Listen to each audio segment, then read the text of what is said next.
Selamat berjumpa buat semuanya para pendengar.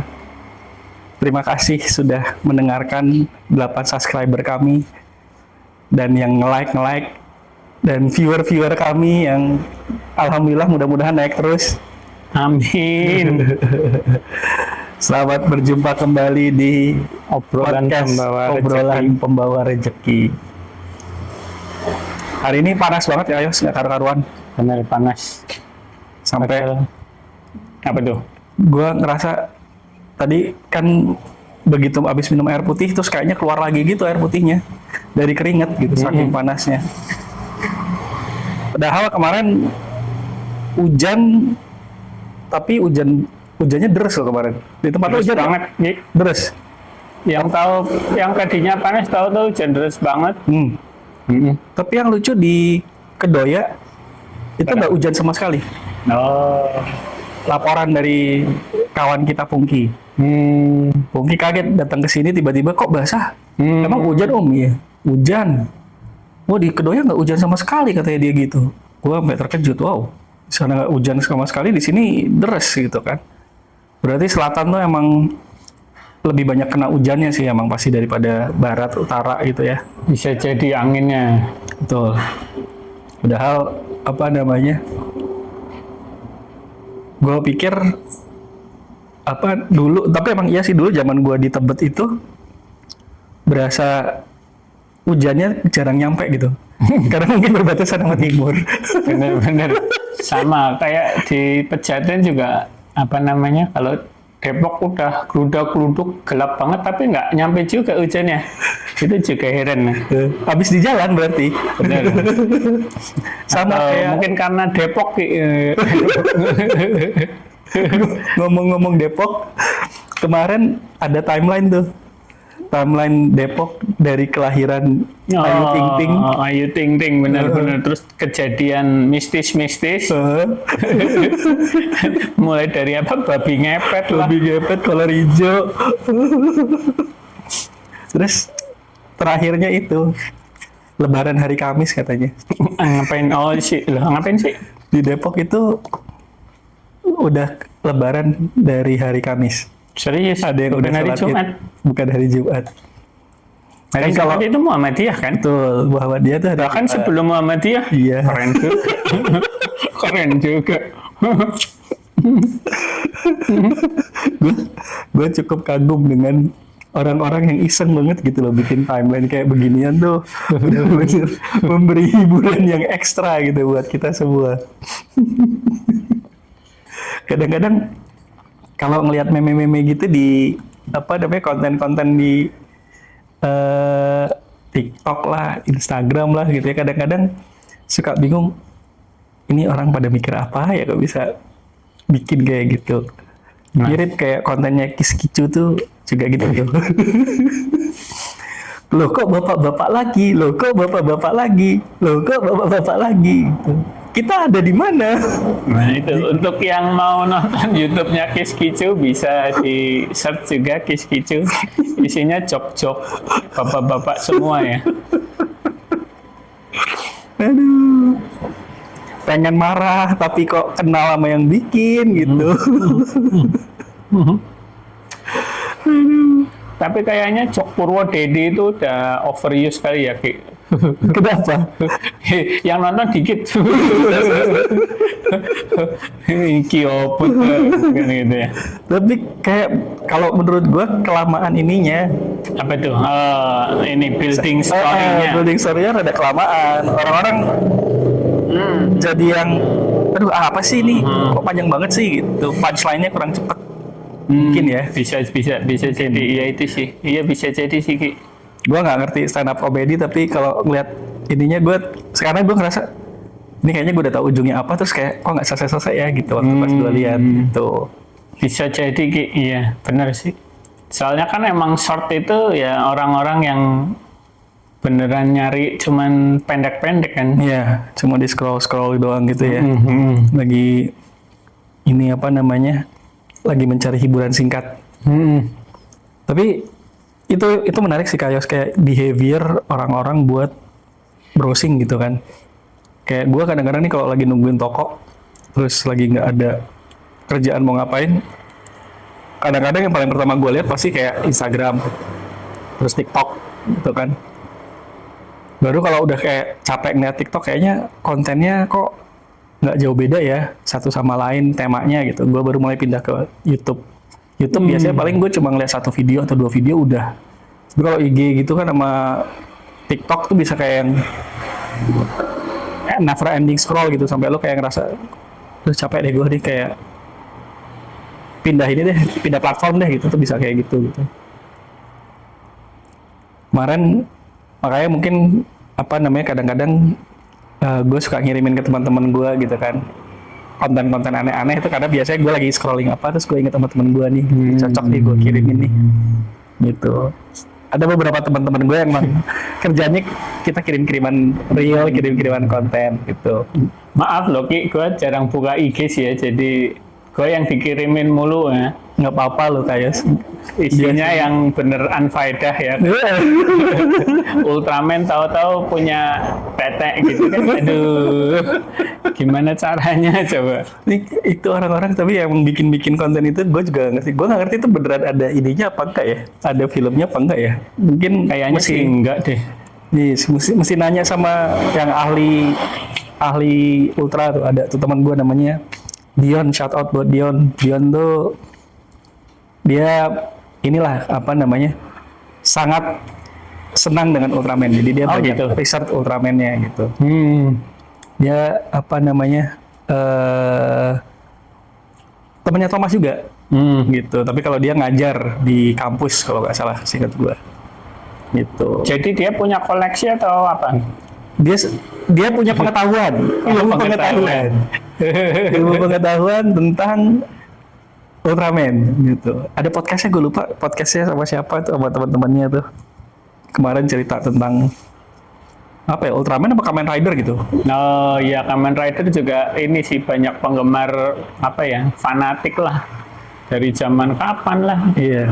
Dari Kamen Rider masih pakai gitar gitu-gitu kan ada. Iya. Gitu. Ada juga yang cowboy itu kan yang pakai gitar kalau nggak salah deh. Terus ada yang Amazon tuh, gue paling penasaran sama yang Amazon sih, soalnya bentukannya aneh gitu daripada yang lain. Kalau yang paling terakhir yang gue tonton di masa kita gitu, yang paling top itu kan Kamen Rider RX, Black dulu, Black baru RX. Oh, gue nonton yang RX sih, yang di RCTI itu dulu. Iya, sebelumnya ada Black. Oh, gue nggak inget gue. Oh, nggak inget ya? Nggak inget. Iya.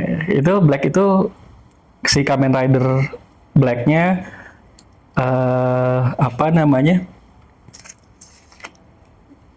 berubah jadi RX karena musuhnya ganti gitu kalau gue nggak salah. Itu juga keren sih, abis RX tuh terus berubah jadi Robo sama Bio tuh buat gue wah keren. Walaupun gue tadinya nggak terlalu suka, tapi dengan adanya varian itu gue jadi draw into it gitu. Ini menarik banget ini apa namanya ceritanya gitu. Dan sekarang udah banyak banget variannya. Kalau nonton apa sih orang ini apa review mainan gitu, di Kamen Rider udah banyak banget gitu loh. Varian-variannya gue nggak ngerti sama sekali. Dan ini mungkin dulu sempat ada tweet atau video lah pokoknya, gue nggak lupa di mana liatnya gitu kan, ada orang yang beli apa replika belt sabuknya Kamen Rider yang harganya sampai jutaan gitu kan. Orang pada ini kan mencemooh, oh ngapain sih beli begituan ya, namanya juga hobi kan ya. Ya udahlah, ya gimana lagi, emang kalau hobinya begitu ya sama kayak barang berharga untuk mereka gitu kan. Meskipun kita ngapain sih ya gitu. Iya sama kayak kalau gue yang masih belum kesampaian beli pedang Star Wars. Oh, lightsaber. Gue belum kesampaian tuh. Iya sih. Keren banget, pengen tuh. Buat bikin sebenarnya bisa custom. Iya ada terima kan di sini. Orang Indonesia yang bikin. Pengen tapi aduh Mau diapain habis itu ya? Nah itu makanya ya buat barang koleksi aja Iya, buat di koleksi akhirnya. dipajang gitu. Buat Ngomong-ngomong, seneng-seneng. ngomong-ngomong soal Star Wars itu ada juga komunitasnya di sini sampai yang belajar pakai lightsaber. Hmm. Bisa. Iya. Iya, selalu ada sih. Kayak di komik-komik kon Indonesia pasti juga muncul kan mereka. Keren Iya. deh kayak gitu-gitu. Gue wah, gila ya, dedikasinya luar biasa banget dengan hobi-hobinya mereka gitu kan. Bener sih, iya sih Ki. Koleksi lu apa yang paling ini, Yos? gua koleksinya cuman kaset CD piringan hitam. Dedikasi gua mah biasa aja sebenarnya. Tapi ada yang ini Ki, apa sih? Ya itu cerita sedikit koleksi ya. Jadi dulu karena kepengen banget punya piringan hitam gitu, terus tahu-tahu ada band Moka Bandung bikin piringan hitam. Itu mungkin sekitar tahun berapa ya? 2015 mungkin ya. Itu mesti pre-order Ki. Dulu harga pre-order itu sekitar 475 apa ya? Kalau nggak salah. Mahal banget. Iya, Itu cuma piringannya doang. piringan hitam sama dapat CD, udah gitu doang kan. Dulu kan CD kan rata-rata harganya sekitar berapa 80-an ya? Ya 80-an lah. Nah itu gua pre-order itu kan tahun segitu gitu. Terus gua kemarin ngecek harga. Terus ngecek harga sekarang jadi 1.450.000. Harganya luar biasa. Ya gua nggak tahu sih itu gorengan atau gimana gitu ya. Cuma rata-rata di atas 1 juta sih sekarang. Nah, lu kalau misalnya mau itu lu ada kemungkinan untuk melepas koleksi lu nggak? Kalau yang Moka ini kayaknya enggak. Karena udah ditandatanganin Ki. Oh, itu harganya malah lebih mahal lagi tuh. Enggak sih yang ditandatanganin itu 1.400.000-an itu. Masa? Heeh. Oh, Nah, makanya itu. 1.400.000 karena di tanda tangan. Kalau yang nggak ditandatangan ya sekitar 1 jutaan berapa gitu lah. Ada certificate of authenticity nggak? Ya nggak ada lah. Ki. Yang 1.400.000 nggak ada? Nggak ada lah. Ya emang cuman ada tanda tangannya doang. Ya. Ini bisa jadi apa namanya? Jadi model bisnis ini menarik. Bisa Ki. Tapi ya gitu maksudnya kan pasarnya niche ya. Jadi dulu ada teman gua yang nanya adalah apa sih yaitu piringan hitam band Jakarta sore gitu kan. Sore. Waktu itu ya masih murah lah ya, pokoknya di bawah 1 jutaan lah. Diperkirakan akan bakal mahal gitu kan. Terus gue beli aja ya buat investasi kali ya. Gue mah bilang kalau investasi lah, lu mah beli emas kali gitu kan. selain lebih liquid kan ya. Harganya terukur. Terukur. Nggak perlu nunggu gorengan gitu kan. Dan juga pasarnya lebih kecil gitu kan. Ya mungkin harganya bisa jadi 2 juta gitu. Cuma yang beli siapa gitu kan? Betul. Belum tentu ada yang beli juga. Ada yang mau beli juga gitu. Ya. Tapi apa namanya? Itu yang gue hadapin sekarang sih. Gue lagi mikir mau ngelepas koleksi komik gue. Apa? Komik. Hmm. Gue punya beberapa komik lah gitu yang emang pengen gue lepasin gitu. Tapi masih balik lagi ke kok kayaknya sayang ya gitu. Padahal kalau misalnya itu dulu gue nggak tahu sih sekarang harganya berapaan gitu kan. Kayak dulu kan beli itu harganya puluhan lah, 20, 30 kalau gue nggak salah dulu zaman Itu apa komik impor Ki? komik impor Lebih kali. zaman dulu. Lebih lagi. Enggak, gue tuh bisa beli banyak soalnya. Zaman gue koleksi komik itu Ramenya kan tahun 90-an kan itu. iya, 95-an sampai iya, akhir gitu. 90-an. Ya itu tahun-tahun segituan tuh gue mulai ngoleksi komik sama kartu basket, kartu komik juga gitu kan gue koleksi tuh. Ya itu gue lagi pikir-pikir untuk gue mau mulai melepaskan barang-barang itu kan lumayan udah umurnya 30 tahunan kan. Siapa tahu ada nilainya gitu kalau misalnya dilepas gitu kan. Ada nilainya untuk orang-orang tertentu di komunitas yang tepat pasti Iya. ada nilainya sih. Kebetulan di Facebook masih ada komunitas komik, jadi bisa aja tuh dilepas gitu kan. Ya kalau kemarin gue sempat lihat-lihat banyak yang kayak jual komik ini 100.000 gitu. Ya kalau dulu gue beli harganya dulu kan waktu itu kalau nggak salah dolar itu masih 6.000-an kalau gue nggak salah. 6.000 apa? Tahun berapa itu? 95-an itu kan dolar masih 6.000 kalau gue nggak salah. 6 Iya ribuan. sih, mungkin ya. Lupa. Dan satu komik itu kalau gua nggak salah sekitar $2 apa $1 lebih gitu kan. Jadi sampai ke Jakarta harusnya sekitar 20-an kalau gua nggak salah. Gitu. Maksud sih semurah itu? Semurah itu. Seingat gue ya. Karena gue kalau pas lagi emang mau beli itu gue bisa beli. Yang mahal tuh dulu kayak 40.000 tuh udah mahal gitu kan tahun 95 gitu. Gue bisa beli satu gitu kan.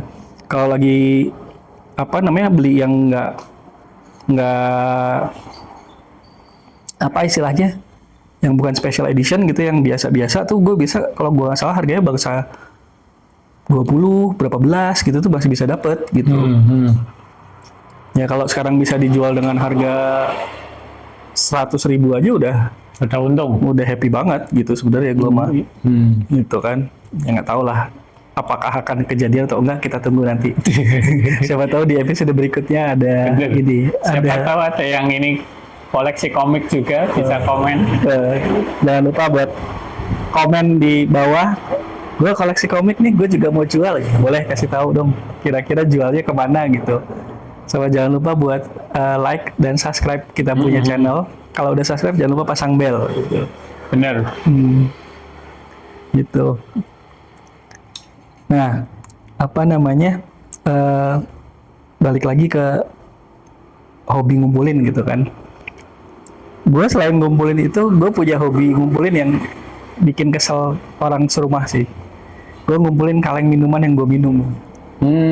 Ya pernah juga itu 2 tahun 90-an itu Ki. Gua dulu ngumpulin ini apa namanya Pepsi yang ada gambar Michael Jackson. Iya kan? Iya. Ya itu. Ya, gue berbagai macam minuman tuh sama tuh salah satunya gitu. Cuma lama-lama tuh sampai sekarang nggak apain ya udah gue buang aja apa gimana ya. Padahal aluminiumnya kalau dikiloin kayaknya lumayan. Nah itu Ki. Mungkin sebenarnya maksudnya kan sekarang banyak kafe-kafe artistik tuh Ki. Maksudnya sebenarnya kebutuhan untuk properti begitu sebenarnya lumayan loh kalau kita tahu Jalurnya ya. kayaknya. Oh ya benar juga sih. Benar-benar kayak benar. Iya sih. Itu sama kayak mungkin zaman kita itu kayak plang-plang apa Nah namanya? itu ini ya Plang iklan, ya toko gitu ya. Poster-poster lama gitu ya. Mungkin itu akan seperti ya gue juga berpikir apakah ini nanti bisa jadi seperti itu gitu. Gue sempat berpikir hal seperti itu gitu kan. Kalau enggak ya dikontenin lah Ki. Juga bener dibikin Nah, apaan gitu ya. Nah ini ada ini apa sih konten kreator dari Semarang Ki. Jadi dia ya kalau kita nganggapnya zaman itu mah sampah gitu ya. Dia itu koleksi awalnya gitu ya. Dia koleksi yang ini loh.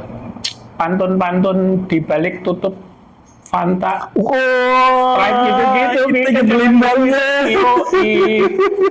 Dan dia punya lengkap itu. Anjir, di figura. Di figura. Nggak emis. Ya, ini zaman dulu kita nganggap itu mah sampah. Ini apa Anda gitu. Ini keren itu sih. Ya, tapi zaman dulu zaman itu ya zaman kita minum masih pakai botol kaca gitu ya. Terus kan ada segel karetnya tuh kayak iya segel karetnya itu bisa dikelat ya. Bisa dikletek, dilihat di dalamnya ada tulisan apa gitu. Itu kayak seru banget gitu ya. Dan dulu banyak banget selain kayak gituan ada juga kayak promo-promo yang ngumpulin tulisan Coca-Cola bisa ditukar jadi yoyo. Dulu zaman dulu ada yoyonya Coca-Cola gitu kan. Itu keren banget. Sampai sekarang gue masih pengen punya yoyo Galaxy, itu gue belum punya sampai sekarang. Karena kan dulu ada 4 yoyonya nih. Seingat gue ada yang Yang merah yang Coca-Cola, yang hijau yang Sprite, sama Fanta tuh orange. Oh, Gitu. gua malah baru Satu tahu. lagi yang paling yang nggak bisa dijual, nggak dijual beliin, ada namanya yoyonya namanya Galaxy. Warnanya kayak warna Coca-Cola gitu, coklat gitu. Itu gue pengen banget punya, sampai sekarang nggak kesampaian tuh. Nah, Siapa tahu ada yang punya, boleh bener. tulis Ya, di mungkin komen. aja bisa nyari-nyari di ini kali ya, Shopee atau apa mungkin, Ki. Iya, ntar coba cek ah. Enggak, soalnya yang si orang ini kan, aduh ini nama ininya apa ya, gue lupa channelnya. Jadi dia ya itu ngumpulin yang barang-barang hadiah dari apa namanya, kayak sepatu dulu, kayak misalnya kayak Eagle atau apa gitu, suka ngasih hadiah-hadiah gitu kan. Dia itu ngumpulin ada kayak jam tangan yang bisa jadi walkie talkie gitu-gitu, Ki. Itu keren sih. Keren dan masih bisa dipakai gitu. Wih, ya dedikasinya gitu ya, nyari gitu sampai ketemu itu luar biasa sih. Tapi mungkin kalau misalnya mau nyari kayak gituan bisa banyak, kadang-kadang kita nemu di ini sih, Yos. Di tempat loakan tuh suka banyak lo bakal nemu yang aneh-aneh gitu. Kayak ada teman gue yang emang dia punya lapak di tempat loakan gitu. Itu salah satunya di jembatan hitam kalau nggak salah, di kolong jembatan yang di Kebayoran Lama tuh. Nah itu dia suka punya aneh-aneh yang tiba-tiba dia nawarin ke gue jam Seiko Pulsar kalau nggak salah. Itu kan Seiko klasik tuh yang pertama kali dia bikin, salah satunya yang dia bikin apa namanya digital kalau gue nggak salah. Warnanya LED-nya tuh warna merah kalau gue nggak salah. Gitu. Ki mau nggak Ki gitu? Aduh kalau gue punya duit gue mau nih, nggak punya duit nih. Padahal ya barangnya udah barang kelihatannya udah wear out gitu, tapi Iya pasti. kalau lu emang yang koleksi pasti lu menghargai itu gitu kan. Itu mungkin itu ya ininya perksnya orang-orang koleksi gitu ya. Mereka cari tahu dalam tentang hal-hal kecil-kecil yang detail-detail, makanya jadi akhirnya barang yang mungkin kelihatannya sampah buat orang lain tapi bisa jadi harta buat orang lain gitu. Iya sih pasti itu. Iya. Itu yang apa namanya, menurut gue salah satu hal yang menarik dari koleksi sih. Sekarang gue lagi berusaha untuk tidak koleksi. Benar, karena lagi kondisi dan situasi. Meskipun ini ya menarik ya itu gara-gara gue sering nonton YouTube gitu, jadi ya itu mereka juga ada yang ngontenin ketika lagi nyari barang di loakan gitu-gitu. Banyak juga sih yang kayak gitu-gitu loh. Ya emang barang-barangnya ya kadang nemu apa gitu yang apa sih yang langka gitu-gitu, yang kita nggak kepikiran ada di situ gitu. Dan itu juga kadang-kadang orang loaknya juga nggak ngerti. Iya kan? Benar, iya sih. Yang kalau kebetulan emang orang loaknya ngerti pasti harganya lebih tinggi. Iya lebih mahal, iya benar. Itu sering terjadi gitu. Itu banyak yang terjadi dulu zaman-zamannya sepeda belum booming Kak Yos. Suka tiba-tiba ada yang bisa beli sepeda lipat. Dulu tuh Dahon tuh kan ini ya, salah satu sepeda lipat yang pertama kali keren banget di Indonesia. Itu sekarang mungkin jumlahnya cukup banyak sebenarnya sepeda lipat itu. Cuma banyak yang orang nggak tahu, jadi suka dikasih ke tukang loak, dijual ke tukang loak gitu. Dijual murah gitu. Murah gitu kan, dikiloin gitu kan. Nah ini kalau misalnya lu bisa nemuin barangnya, itu lumayan tuh kadang-kadang cuannya. Kalau udah lu rapihin sedikit dengan modal sedikit, jual lagi untungnya bisa lumayan gitu. Temen gue sempet ada yang dapat juga tuh kayak gitu, lagi jalan lagi itu tukang loak lewat, terus lewat gitu kan, terus dia lihat, gitu, sepeda dari mana gitu, dari inilah gitu disebutinnya. Sini deh gue beli deh, gue nggak punya sepeda buat anak gitu. Dia ngomongnya gitu. Kan lumayan banget tuh dia ngambil. Cuma berapa ratus ribu di flip sama dia waktu itu pas lagi booming sepeda tuh. harganya bisa sampai berapa juta gitu. Oh gitu. Heeh. Dia rapi-rapihin, dia benerin, dijual berapa juta. Lumayan kan? Lumayan banget kan. Ya itu sih untung-untungan sih ya. Betul, yang kayak gitu untung-untungan tuh. Sama kayak sepeda federal juga gitu kan. Banyak orang yang cuma ya udahlah di scrap aja gitu. Padahal sekarang lagi booming lagi. Emang gitu. federal ini mahal Ki? Federal itu sekarang harganya bisa di atas 2 juta kalau misalnya ada rapi. Enggak, itu karena udah nggak diproduksi atau gimana? Federal udah nggak diproduksi lagi. Oh gitu? Oh iya? Heeh. Kan zaman dulu kan salah satu sepeda industri sepeda yang sepeda pertama kali yang di Indonesia itu kan juga kan salah satunya Federal pelopornya tuh. Iya, yang 80-an. Yang bikin orang sepedahan gitu. Gue dulu punya satu Federal juga tuh waktu kecil, sepedanya Federal Street Fox kalau nggak salah, karena buat anak-anak gitu kan. Terus nyokap masih punya satu, sampai sekarang masih ada nih, jadi gue pakai lagi, gue hidupin lagi gitu. Federalnya banyak yang apa namanya, wah Ki cat ulang lagi dong gitu. Cuma gue sayang kalau buat ngecat ulang, kayak heritage-nya hilang gitu. Iya sih. Kalau Iya sih. itu apa namanya, kalau lu cat ulang dari yang ini, walaupun bisa aja lu beli dekalnya terus habis itu lu cat ulang sesuai dengan desainnya dulu, cuma kayak lu kehilangan identitas sepeda lu itu gitu kan. Iya sih, ada tipe-tipe apa sih kolektor yang begitu, yang justru apa sih, bukti fisik kalau dia itu tua malah dipertahanin kan. Ya, kalau jam itu istilahnya apa namanya, patina apa gitu. Ya, patina benar. Patina ya? Patina.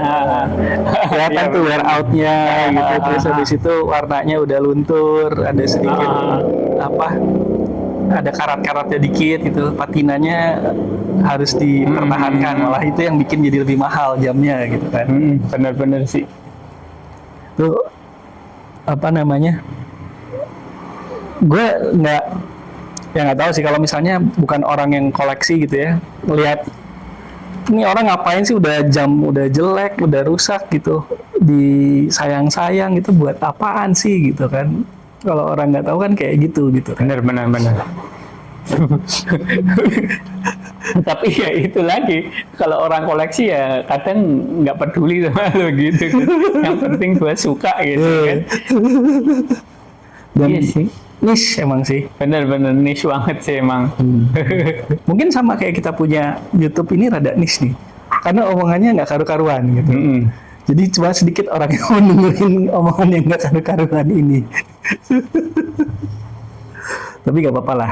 Tapi gue yakin pasti di luar sana ada tuh orang yang suka dengerin obrolan orang lain gitu kan, daripada nguping dosa gitu kan. Ini kita siapkan nih obrolan yang lu udah usah nguping, lu dengerin aja gitu, karena emang udah dipersilahkan untuk mendengarkan omongan kita gitu. Bener. Jadi ya nggak apa-apa sih, maksudnya nih jadi ya ini dari guru gembul gitu. Tahu-tahu guru gembul nih. Apa namanya, sekarang itu industri kemarahan itu yang ini apa namanya, yang menjual. Bener itu. Ya masa sih kita mesti menjual kemarahan kan ya. Kalau buat kita sih, kita mah malas gitu ya. Tapi banyak sih. Iya, tapi banyak, dan itu katanya memang menguntungkan kalau lu mau. Itu menjual sesuatu yang membuat orang kesal dan marah gitu ya. Iya, bener. Dan memang lebih banyak ditonton hal-hal yang mengundang kemarahan gitu. Bener. Ngomong-ngomong, ada WhatsApp dari temen kita, Pendi, katanya. Ngapain? Gitu. Karena gue kirim foto lo lagi di sini. Mudah-mudahan dia denger episode ini. Kalau denger episode ini tolong di komen ya. Dan awas lo kalau nggak komen. Kalau lo nggak komen berarti lo nggak dengerin.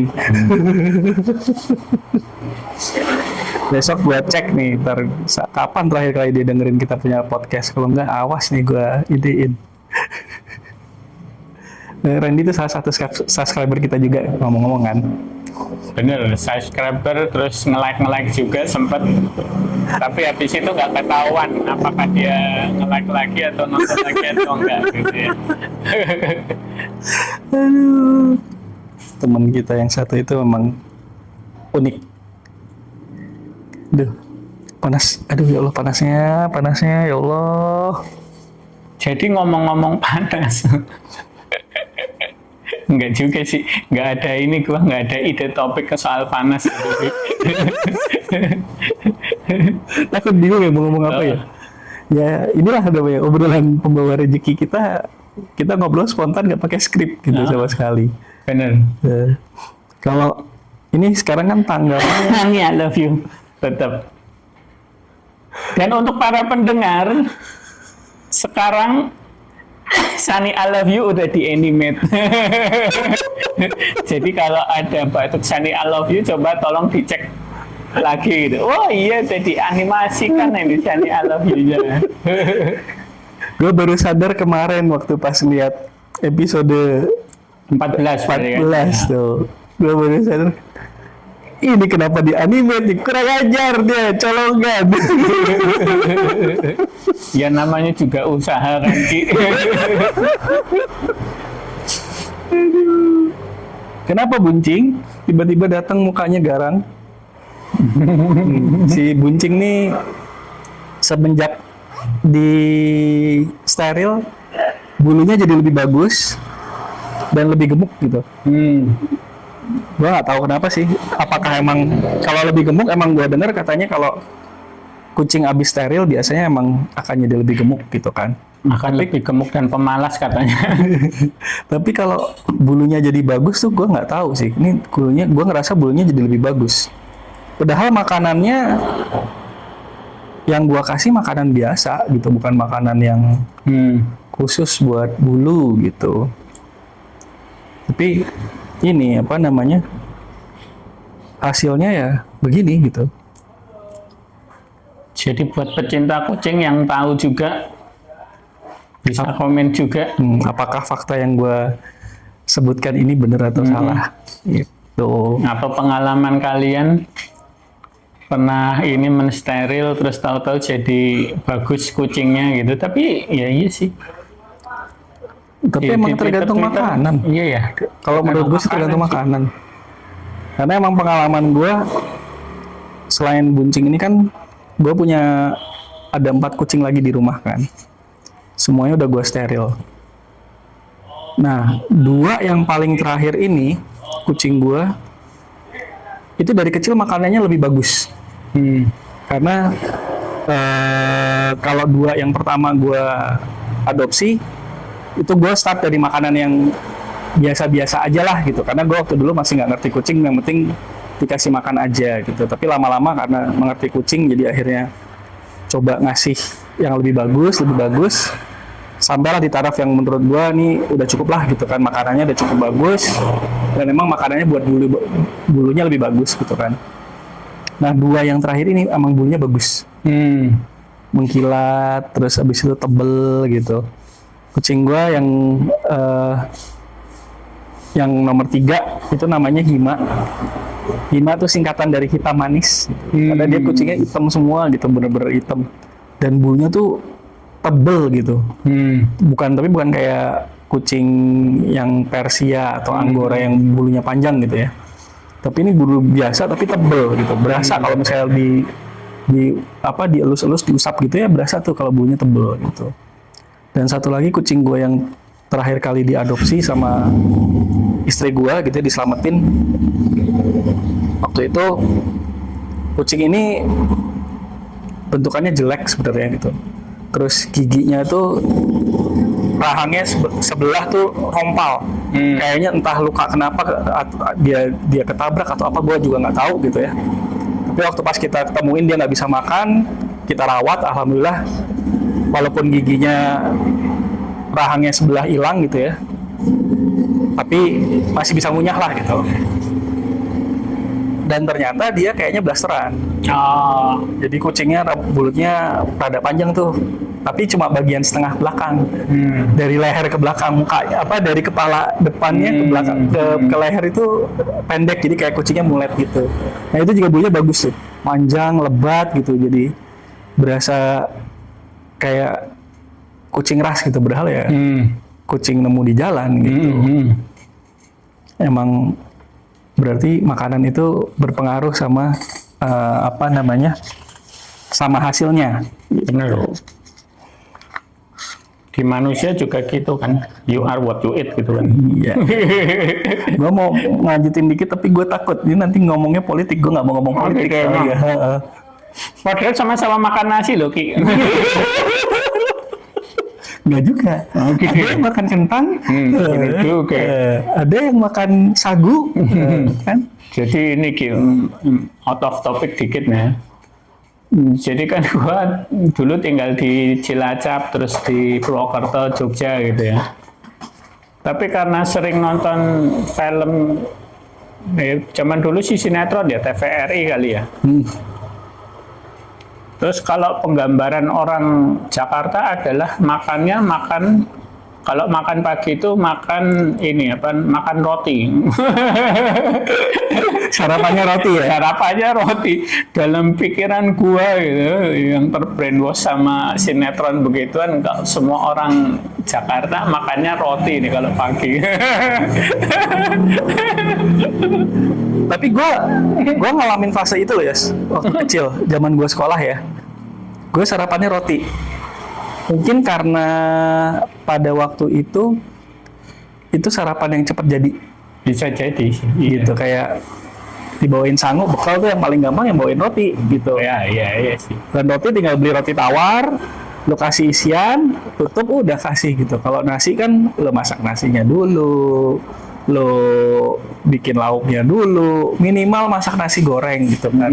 Which is nasi goreng aja lo butuh sebenarnya harusnya nasinya nasi tadi malam gitu kan. Agak perah gitu ya. Agak perah gitu kan, nggak bisa nasi yang baru matang lo goreng gitu kan, bubar langsung rasanya, nggak karu-karuan teksturnya gitu kan. Nah itu mungkin yang lo lihat itu jadinya bener sebenarnya Kak Yos. Berarti bener nih ya. Mungkin coba boleh dikasih tahu buat teman-teman yang sarapannya dulu waktu tahun 80-an ya, 80-an sarapannya roti, boleh komen di bawah gitu. Gue sekarang udah hampir nggak pernah sarapan gitu kan, kecuali kalau misalnya gue sepedahan sama teman-teman gue, terus gue memutuskan untuk sarapan ya biasanya either sarapan bubur. Nah itu atau lontong sayur kan. Terus setelah di Jakarta, orang Jakarta sama aja makannya bubur sama lontong sayur gitu ya. Nggak semuanya makan roti. Kan, tapi lo harus lihat makannya di mana. Kalau misalnya makannya jajan ya mungkin emang itu bubur ayam, lontong sayur, nasi pecel gitu kan. Tapi kalau misalnya yang sarapan di rumah mungkin enggak gitu. Kecuali ya ada yang bawain pakai ini bawain beli di jalan gitu kan, atau tukang lewat gitu. Semoga gua ada kesempatan untuk ke luar negeri jadi bisa membuktikan apakah orang luar negeri itu kalau pagi makannya sereal.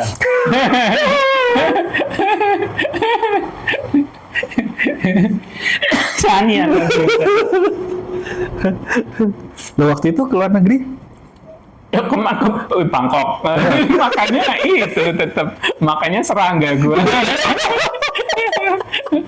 Makanya walang. Oh, maksud lo negara-negara orang kulit putih gitu ya? Oh, iya. Apa beneran nggak makannya sereal? Gue bisa jawab kok itu. Kenapa? Enggak. Jadi waktu SMA gue dibayarin nih sama tante gue waktu itu, ditambahin lah karena waktu itu zamannya itu homestay, biar kita pinter bahasa Inggris gitu kan. Nah, dikirimlah gue waktu SMA itu ikut homestay yang di Australia. Di Australia itu gue homestay-nya itu kos sama kos sama emang orang ini terima orang kos juga, homestay juga yang kuliahan gitu. Nah itu sarapannya mungkin karena kebanyakan Asia gitu ya. Dan si bapak ini dulu dia chef di kapal katanya. Gitu. Jadi kalau emang dia nggak sempat nyiapin makanan, ya kita dikasih sereal. jadi itu emang benar. Tapi dengan kondisi tertentu, bukan setiap saat makannya sereal gitu. Kalau yang gue alamin ya. Apakah kalau bisa masak dia masakin pancake? Dia pernah. Gitu. Kayak sih waktunya udah lewat nih. Nah, gitu ya. Emang udah berapa ya? Udah 40 menit. Serius. Sudahlah. Kalau gitu kita stop dulu podcastnya sampai di sini. Kita lanjutkan di episode selanjutnya biar teman-teman nggak bosen dengerinnya gitu kan. Sampai jumpa buat teman-teman. Semoga teman-teman sehat terus, nggak kurang satu apapun. Cepat banyak dapat rezekinya. Amin. Habis dengerin kita podcast kita. Terus jangan lupa untuk share link kita ke teman-teman yang lain supaya kita punya banyak subscriber baru. Amin. Itu aja dari gua. Oke, sampai jumpa. Sampai ketemu lagi. Sampai ketemu lagi.